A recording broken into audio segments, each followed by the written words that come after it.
നിയമസഭാ തെരഞ്ഞെടുപ്പ് അടുത്തിരിക്കെ സ്ഥാനാർത്ഥി നിർണയ ചർച്ചകൾ കൂടുതൽ ഊർജിതമാക്കിയിരിക്കുകയാണ് കോൺഗ്രസ് പാർട്ടി.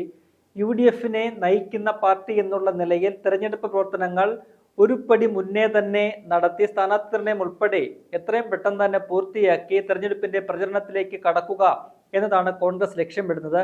സമാനമായ രീതിയിൽ തന്നെയാണ് മുന്നണിയിലെ മറ്റു പാർട്ടികളും തങ്ങളുടെ തെരഞ്ഞെടുപ്പ് പ്രവർത്തനങ്ങൾ ആലോചിച്ചിരിക്കുന്നത്. മുസ്ലിം ലീഗ് ഉൾപ്പെടെയുള്ള എല്ലാ പാർട്ടികളും വരും ദിനങ്ങളിൽ തങ്ങളുടെ സ്ഥാനാർത്ഥി നിർണയത്തിൽ അന്തിമ രൂപം നൽകി സ്ഥാനാർത്ഥി പ്രഖ്യാപനം നടത്താനാണ് തീരുമാനിച്ചിരിക്കുന്നത്. ഈ മാസം ഏതാണ്ട് പകുതിയോടുകൂടി തന്നെ UDFന്റെ സ്ഥാനാർത്ഥി പ്രഖ്യാപനം പൂർത്തിയാകും എന്നാണ് നമുക്ക് മനസ്സിലാക്കാൻ കഴിയുന്നത്. മാർച്ച് പകുതിയോടെയാകും സംസ്ഥാനത്ത് തെരഞ്ഞെടുപ്പ് പ്രഖ്യാപിക്കുക എന്നാണ് നമുക്ക് ലഭിക്കുന്ന വിവരങ്ങൾ. കഴിഞ്ഞ ദിവസമാണ് കേന്ദ്ര തെരഞ്ഞെടുപ്പ് കമ്മീഷണറുടെ സംഘം കേരളത്തിലെത്തി സ്ഥിതിഗതികളൊക്കെ തന്നെ വിലയിരുത്തി പോയത്.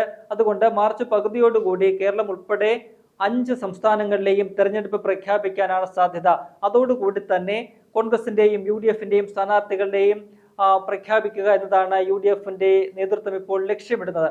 എന്തായാലും ഏറ്റവും ഒടുവിൽ പുറത്തു വരുമ്പോൾ കോൺഗ്രസിന്റെ ആദ്യഘട്ടത്തിലുള്ള ഏതാണ്ട് 50ഓളം സീറ്റുകളിലെ സ്ഥാനാർത്ഥികളുടെ കാര്യത്തിൽ ഒരു അന്തിമ രൂപമായിരിക്കുന്നു എന്നതാണ് നമുക്ക് മനസ്സിലാക്കാൻ കഴിയുന്നത്. നമുക്കറിയാം UDFന്റെ ചെയർമാൻ കൂടിയായിട്ടുള്ള പ്രതിപക്ഷ നേതാവ് VD സതീശൻ നയിച്ച പുതുയുഗ യാത്ര കഴിഞ്ഞ ദിവസമാണ് മാർച്ച് മാസം 7-നാണ് തിരുവനന്തപുരത്തെ പുത്തരിക്കണ്ടം മൈതാനിയിൽ സമാപിച്ചത്. സമാപന സമ്മേളനം വൻപിച്ച ഒരു വിജയമായിരുന്നു. മഹാറാലി ആ റാലി ഉദ്ഘാടനം ചെയ്തത് ലോക്സഭയുടെ പ്രതിപക്ഷ നേതാവും കോൺഗ്രസിന്റെ സമുന്നത നേതാവുമായിട്ടുള്ള രാഹുൽ ഗാന്ധി ആയിരുന്നു. ആ മഹാ സമ്മേളനം അല്ലെങ്കിൽ ആ പുതിയുഗ യാത്ര നൽകിയ ഊർജം അത് അണയാതെ മുന്നോട്ട് കൊണ്ടുപോവുക എന്നതാണ് കോൺഗ്രസ് ലക്ഷ്യമിടുന്നത്. LDF സർക്കാരിനെ വലിച്ചു താഴെയിട്ടുകൊണ്ട് വരുന്ന നിയമസഭാ തെരഞ്ഞെടുപ്പിൽ ഉജ്ജ്വല വിജയവുമായിട്ട് അധികാരത്തിലേറുക എന്ന ലക്ഷ്യമാണ് UDFന് മുന്നിലുള്ളത്. അതുകൊണ്ട് തന്നെ മികച്ച പ്രവർത്തനങ്ങളുമായിട്ട് മുന്നോട്ട് പോവുക, ടീം UDF എന്നുള്ള നിലയിൽ ഒറ്റക്കെട്ടായിട്ട് മുന്നോട്ട് പോവുക, തെരഞ്ഞെടുപ്പിന്റെ പ്രചരണം ഉൾപ്പെടെയുള്ള എല്ലാ പ്രവർത്തനങ്ങളും വളരെ സിസ്റ്റമാറ്റിക് ആയിട്ട് തന്നെ നടത്തി മുന്നോട്ട് പോവുക, വഴിതടച്ചുള്ള തെരഞ്ഞെടുപ്പ് പ്രചരണങ്ങൾ നടത്തുക എന്നതാണ് കോൺഗ്രസ് നേതൃത്വം ലക്ഷ്യമിടുന്നത്.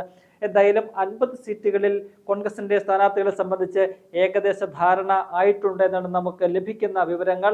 ഇന്ന് പുറത്തു വരുന്ന വിവരങ്ങൾ അനുസരിച്ച് 50 സീറ്റുകളിൽ കോൺഗ്രസിന്റെ സ്ഥാനാർത്ഥി നിർണയം അന്തിമമായിരിക്കുകയാണ്. കോൺഗ്രസിന്റെ സംസ്ഥാനത്തെ സ്ക്രീനിംഗ് കമ്മിറ്റി അധ്യക്ഷനായിട്ടുള്ള മൗസൂൻ മിസ്ത്രിയുടെ സംഘം ഈ പറയുന്ന 50 പേരടങ്ങുന്ന സ്ഥാനാർത്ഥികളുടെ ലിസ്റ്റ് ഹൈക്കമാൻഡ് നേതൃത്വത്തിന് കൈമാറിയിട്ടുണ്ട്. വരും ദിനങ്ങളിൽ തന്നെ അതിന് അംഗീകാരം ലഭിക്കുന്ന മുറയ്ക്ക് പ്രഖ്യാപനം ഉണ്ടാകുമെന്നാണ് നമുക്ക് മനസ്സിലാക്കാൻ സാധിക്കുന്നത്. എന്തായാലും കോൺഗ്രസിനെ സംബന്ധിച്ച് നിലവിൽ 22 സിറ്റിംഗ് MLA-മാരാണ് ഉള്ളത്.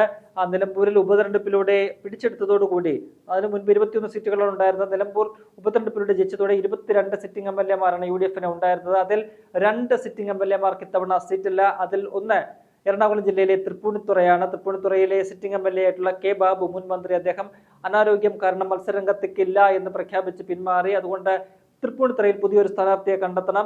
ഒപ്പം തന്നെ പാലക്കാട് നിയമസഭാ മണ്ഡലത്തിലെ സിറ്റിംഗ് MLA ആയിട്ടുള്ള രാഹുൽ മാങ്കൂട്ടത്തിൽ, അദ്ദേഹം പീഡന കേസുകളിൽപ്പെട്ട് പ്രതിയായിരിക്കുന്ന സാഹചര്യത്തിൽ അദ്ദേഹത്തെ പാർട്ടിയിൽ നിന്നും പുറത്താക്കിയിരിക്കുകയാണ്. അതുകൊണ്ട് രാഹുലിന് സീറ്റ് നൽകേണ്ടതില്ല എന്ന നിലപാട് പാർട്ടി സ്വീകരിച്ചിട്ടുണ്ട്. അങ്ങനെ വരുമ്പോൾ പാലക്കാടും പുതിയൊരു സ്ഥാനാർത്ഥിയെ കണ്ടെത്തേണ്ടതുണ്ട്.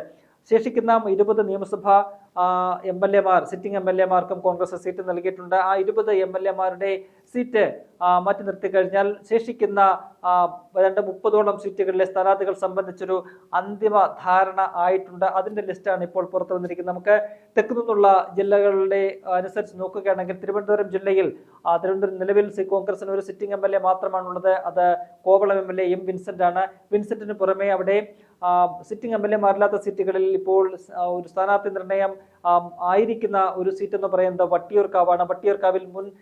വട്ടിയൂർക്കാവിന്റെ തന്നെ മുൻ MLA-യും മുൻ MP-യും ഒക്കെ ആയിട്ടുള്ള K. മുരളീധരൻ തന്നെ കോൺഗ്രസിന് വേണ്ടി UDFന് വേണ്ടി ഇത്തവണ മത്സരത്തിന് ഇറങ്ങുമെന്നാണ് നമുക്ക് മനസ്സിലാക്കാൻ കഴിയുന്നത്. വട്ടിയൂർക്കാവിൽ K. മുരളീധരന്റെ പേര് കോൺഗ്രസ് നേതൃത്വം ഉറപ്പിച്ചിരിക്കുകയാണ്. കൊല്ലത്തേക്ക് വരികയാണെങ്കിൽ കൊല്ലത്ത് കൊട്ടാരക്കര നിയമസഭാ മണ്ഡലത്തിൽ മുൻപ് 3 തവണ LDFന്റെ MLA ആയിരുന്ന 2006 മുതൽ 2021 വരെ LDFന്റെ CPM-ന്റെ MLA ആയിരുന്ന ഐഷ പൂറ്റി 2 മാസം മുൻപാണ് ഐഷ പോറ്റി കോൺഗ്രസിലേക്ക് എത്തിയത്. കൊട്ടാരക്കര തന്റെ കർമ്മമണ്ഡലമാണ്, ഐഷ പോറ്റിയുടെ കർമ്മമണ്ഡലമാണ്.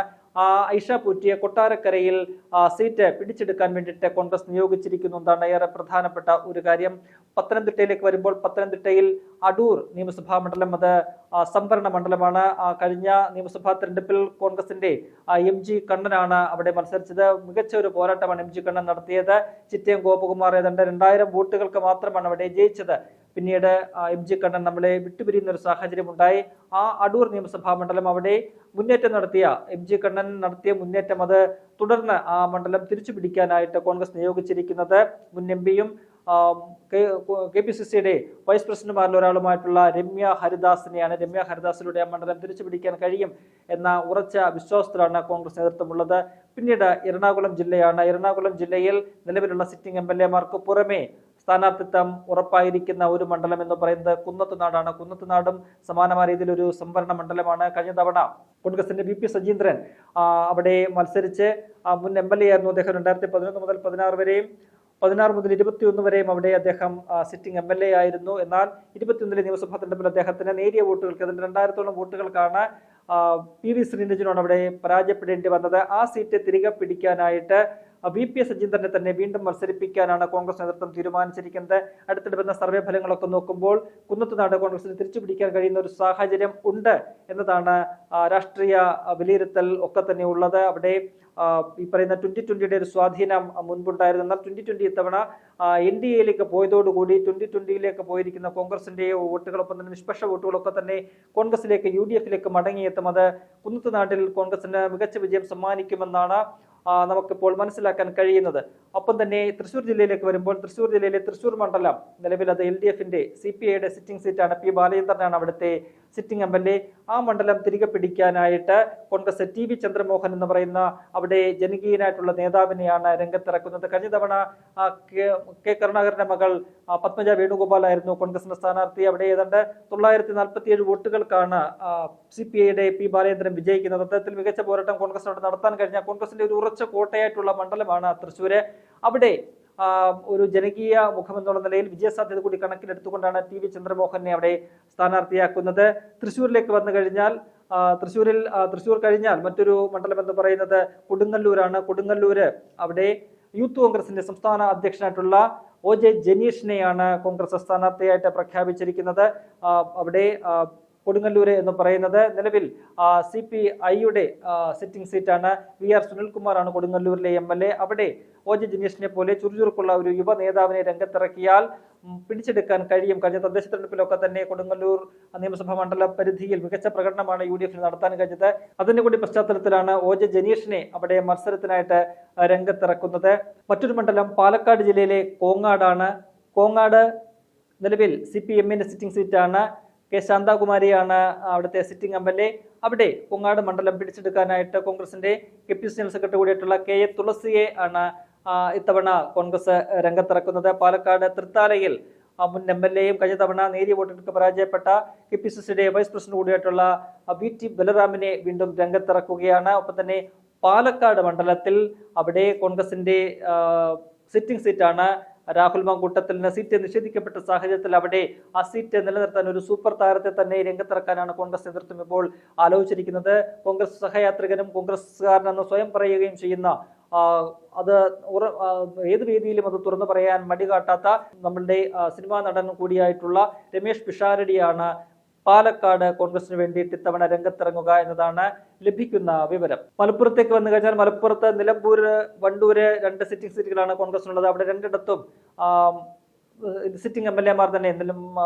നിലമ്പൂരിൽ ആര്യടൻ ഷൗക്കത്തും ഒപ്പം തന്നെ വണ്ടൂരിൽ AP അനിൽകുമാർ മത്സര രംഗത്തേക്ക് ഇത്തവണ ഇറങ്ങുകയാണ്. അത് കഴിഞ്ഞാൽ പിന്നീട് കോൺഗ്രസ് മത്സരിക്കുന്ന മറ്റൊരു മണ്ഡലമായ പൊന്നാനിയിൽ KPCC ജനറൽ സെക്രട്ടറി കൂടിയായിട്ടുള്ള KP നൌഷാദ് അലിയെയാണ് ഇത്തവണ കോൺഗ്രസ് രംഗത്തിറക്കുന്നത്. അദ്ദേഹം മികച്ച ഒരു നേതാവാണ്, യുവ നേതാക്കളിൽ പ്രമുഖനായിട്ടുള്ള ഒരു നേതാവാണ്.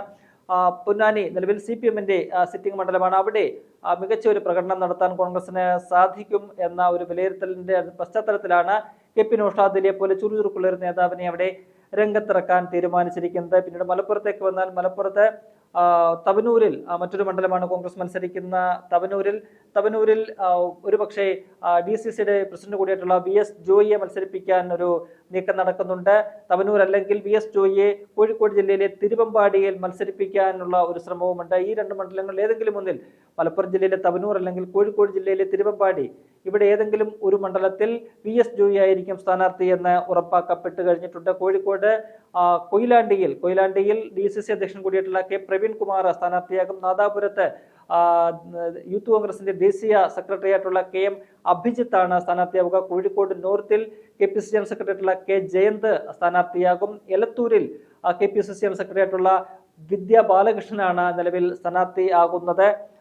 അത്തരത്തിൽ കോൺഗ്രസിന്റെ ഏതാണ്ടൊരു 30ഓളം മണ്ഡലങ്ങളിലെ സ്ഥാനാർത്ഥികളുടെ അന്തിമ നിർണയം ആയിട്ടുണ്ട്. കോൺഗ്രസ് ഈ സ്ഥാനാർത്ഥി പ്രഖ്യാപനം ഹൈക്കമാൻഡിന്റെ ഒരു അംഗീകാരം ലഭിച്ചു കഴിഞ്ഞാൽ, സ്ഥാനാർത്ഥി പട്ടികയ്ക്ക് ഹൈക്കമാൻഡിന്റെ അംഗീകാരം ലഭിച്ചു കഴിഞ്ഞാൽ നിയമസഭാ തെരഞ്ഞെടുപ്പ് പ്രഖ്യാപിക്കുന്നതിനോടനുബന്ധിച്ച് തന്നെ കോൺഗ്രസിന്റെ ആദ്യഘട്ട സ്ഥാനാർത്ഥി പട്ടിക പുറത്ത് വിടാനാണ് കോൺഗ്രസ് നേതൃത്വം ലക്ഷ്യമിടുന്നത്. എന്തായാലും മികച്ച നേതാക്കളെ തന്നെ ഇത്തവണ കോൺഗ്രസ് രംഗത്തിറക്കുകയാണ്.